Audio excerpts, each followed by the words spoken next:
are the bedrock of our community. So we definitely want to say that before we get started. Hold on, I just wanted to bring up this. First, my name is Todd Miner. I'm the Executive Director of the Matthew E. Miner Awareness Foundation. Our foundation, and this is my wife, Mia Miner. We both founded Matthew E. Miner Awareness Foundation after the loss of our son, Matthew, due to a blackout challenge on TikTok and YouTube. And he was 12 years old. And, one thing just before I get into our story a little bit, I want to say that we wouldn't be here without our community and the health professionals like yourselves that got us through. There's no shame in getting help when you need it. You know, a lot of times if you get it early or in time, you can save yourself and also help your family as well. So I wanted to say that because that was on my heart to share. And then also I wanted to give honor to God before I got started, that our prayers to God and all the scriptures and everything we've read and everything that really got us through those tough times after losing our son. I want to read this for you. This is from an article that we did in the Baltimore Sun. And this is just a little snippet, but it's for us. It's a campaign born from the deepest loss, driven by the love and memory of a young boy who always worked hard to protect others. And so just real quick, I'll give you a little bit about Matthew. He went to Accokeet Academy, and he always looked out for the kids there. We knew a little bit about it, but we found out a lot more after Matthew passed. But they called him the ambassador of Accokeet Academy.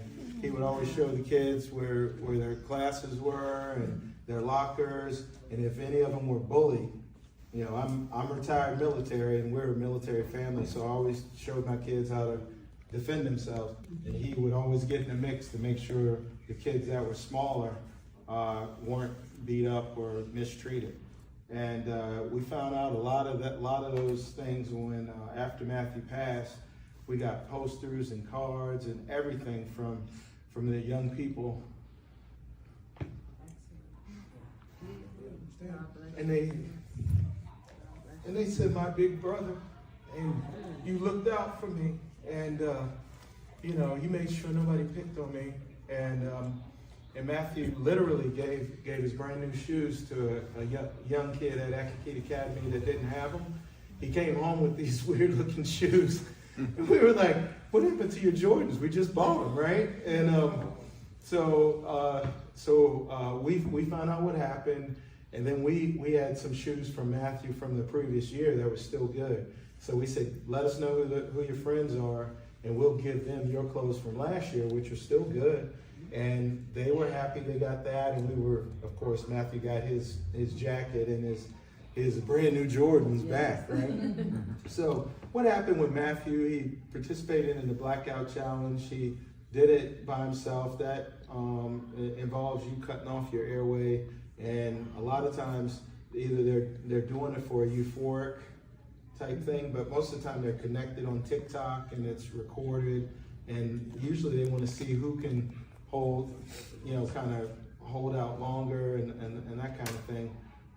We didn't know anything about it. Our oldest son, TJ, came home from working out at one of the communities, or actually at Gwynn Park. He was going to Gwynn Park. And he ran upstairs and he said, there's something wrong with Matthew.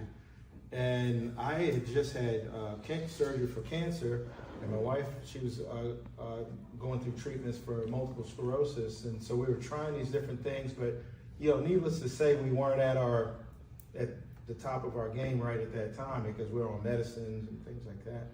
And so, but when when our oldest son said that, of course, you drop everything, it doesn't matter what you're doing, leg injuries, surgeries, it don't matter. You're going to see what's going on with your child. So we go upstairs and we look to see what was going on, and Matthew had something around his neck. And we were like, what is that? I mean, it was just there. And so we took that from around his neck, we laid him down, and I'm just playing things back through my head. I think, Mia, you called 911. I started doing CPR because I learned when I was in the military how to do that. And so we're talking to the professionals to try to keep them alive and everything until the emergency team gets there. So the emergency people come and get them, and we were with them. So we go to the hospital, and while they're working on Matthew, trying to save Matthew's life, I think we talked to a detective, and he, investigator, because as soon as stuff like that happens, an investigator's there, and he was asking us what happened. I think we had one of those cameras in the family room, so it showed everything that we said. You could see us just kind of sitting there taking our medicine right after we ate. Matthew, he asked to go upstairs for 1 hour and to get on the internet, and because we kept that under control, managed. And so you could see all that on the video and everything. So then he asked if he could go to our house with our oldest son, TJ, and we told him yes. We said, okay, that's no problem. And he said he wanted to look at Matthew's devices, and we said, his devices? I mean, we didn't make the connection then because there was a lot going on. And so they go do that. The investigator is on his way back. By the time the investigator comes back, we had just learned, unfortunately, at 2 a.m. Matthew had passed, March 7th. 2019, that Matthew had passed, and that was a couple days before my birthday. My birthday is on March 9th. So we just went through a lot of these things, the tribute, and then trying to have a birthday, knowing, having to keep going through everything with losing Matthew. But the detective came back and he said to us, this might be the blackout challenge. And we said, what's that? We said, we don't know what that is. And he said he looked at Matthew's devices and he saw the last thing he clicked was, I guess, YouTube and TikTok. And he said a lot of kids are doing the blackout challenge. And then it was going around through the schools. They were, the young people were competing with each other, communicating. It was something in their community. So we found out a little bit more, fast forward to Matthew's tribute, where I mentioned, where we found out more about Matthew, how he was interacting and looking out for kids his age at his school. The pastors asked, they said to the kids, you know what this is. You know about these online harms, these challenges and things like that. And they all started shaking their head. And that's, we're there grieving and everything, but I made a mental note of that because I saw all the young people shaking their heads. So with that, with all of that, we pulled one of the kids aside and asked what was going on. They said they were being bombarded with this online, that they couldn't turn these notifications and everything off. And so then our community started saying to us, y'all should do something about it. And we're like, why should we do something about it? Just kind of like what you were saying with other things. First, is it, we lost our son. Is it our place to jump into the community and do something? But like you said, like y'all had shared before, you don't know what God has planned for you. It took us a little while with our grief and everything, but we realized by sharing and everything, we'd be able to help others and hopefully keep other families from going through what we've gone through. Yes. So in that same month, in 2019, we created our foundation, and the main goal of our foundation is to bring awareness to online harms, social media challenges, how to keep kids safe online, and then also advocate for legislation. Yes. So I honed in on it's not just saying, but it's the action, and we realized that. So I have a couple things, and I'm sorry I didn't have the mic closer to me, but things that I wanted to share for our advocacy. We're advocating for the Kids Online Safety Act. Last year we were able to get that through the Senate, 97 to 3, I think it was, or something like that. 91 to 3. 91 to 3. I apologize, because there were some abstentions, but we were there the whole time. We've testified at the House. We've met with congressional leaders, Senate, Senator Schumer and Jeffries and all of them, all the ones you see on TV, Blackburn and everything. And one thing I realized, that, like you said, ma'am, tenacity. You can't give up. Yes. You know, just like your organization, you're doing the right thing, you know, making sure you keep everything flowing and mixing and getting you know, keeping it incorporating the next generation. Yes. And everything, and that's our focus too, to keep the next generation safe so they are here to participate in our community. So that's COSA at the federal level. Hopefully in the next week it'll be introduced, and we'll try again to get it through that side. Because it didn't go through. Yeah, that on the congressional side, there was many more of them versus senators.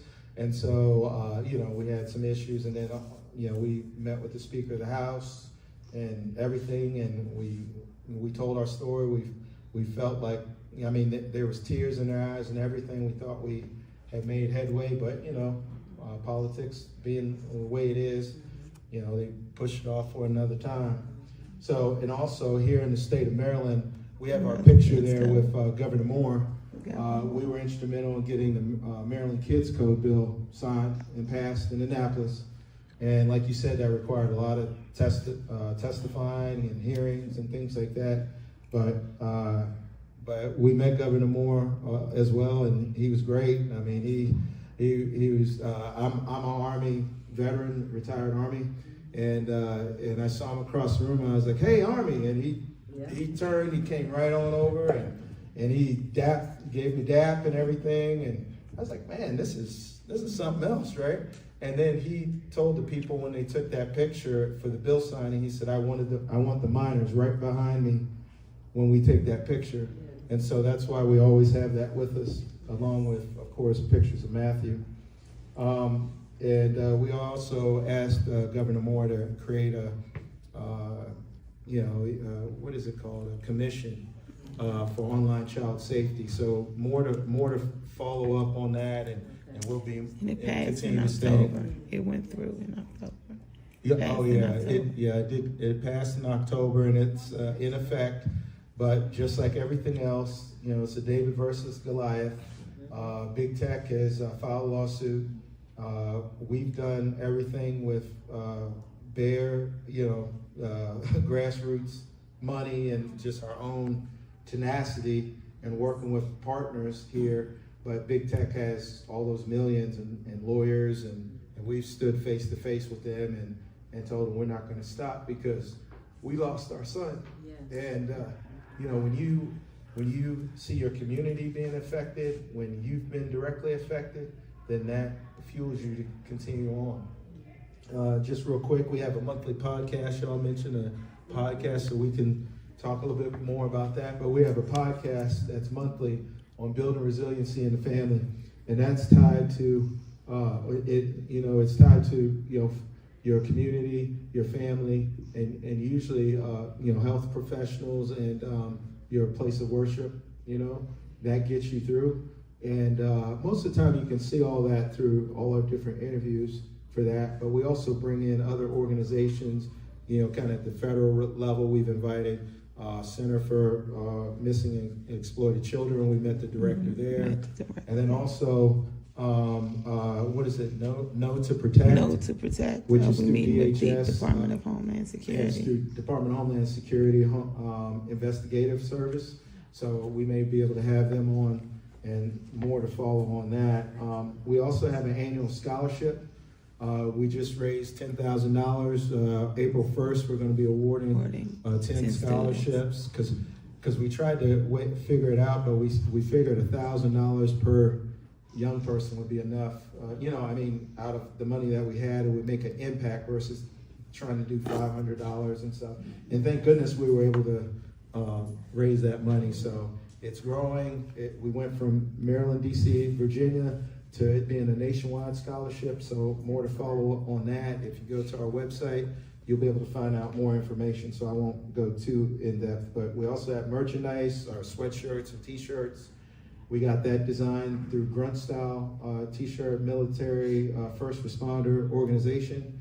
So they designed those for us. And like I said, I'm military forever because you were talking about the blackberries, the honeysuckles, all that stuff. I picked all that. I worked on the farm and everything, and sometimes to get away from that farm, you know, if you're trying to do something else, you know, you always have the farm with you, but at least for me, there weren't any, I grew up in Amelia, Virginia, and there weren't any opportunities there. And so to be able to pay for college and be able to make more of myself, I went ahead and did that and met my lovely wife, and we started our family. But you never lose that, you know, growing up on the farm. And so I'm so interested in everything you shared. And hopefully we can work, you know, have it where we have a tour and be able to share with you know, those that follow us. We're close to 9,000 followers now on Facebook, and it continues to grow. And so we want to be a help to you guys, and you know, we'll be a help to each other, partnerships. And that's another thing, just real quick, partnerships were really big for us, because we didn't, you know, have all the money, we didn't have all the people. It's just us and our, you know, our family members when they can when they can help us. So just want to list some of our partners. Fair Play for Kids. That's a organization that works to keep kids safe and have them put down their electronics and do more things outside and in the real world. The Archwell Foundation, which was created by Harry and Meghan Markle. So we meet with them regularly, and we have a memorial that they're going to do to Matthew coming up. The Prince George's County Office of Strategic Partnerships, we still are partners with them. And then I'd be remiss not to mention Delegate Jared Solomon, Senator, Maryland State Senator Ben Kramer, and Delegate C.T. Wilson, who's also an Army vet, Army Ranger. And, you know, and then every, you know, just our full community. So I took probably a little bit more time, but I wanted you guys to understand who we are. So that way when you see us around, because we will be around. And I wanted to thank you, Dr. Taylor. You know, I really appreciate you. And then we also want to thank Dr. Bryson, you know, because we go to church with Dr. Bryson, and we shared at the church, and he was like, you know, what you shared got me, you know, it hit me, and I have an organization that may be interested. So just want to say thank you. I love and honor the work that you guys do, and we're over here if you have any further questions. Thank you so much, and I apologize. Thank you for those that are online as well. Thank you for inviting us. Mr. and Mrs. Minor.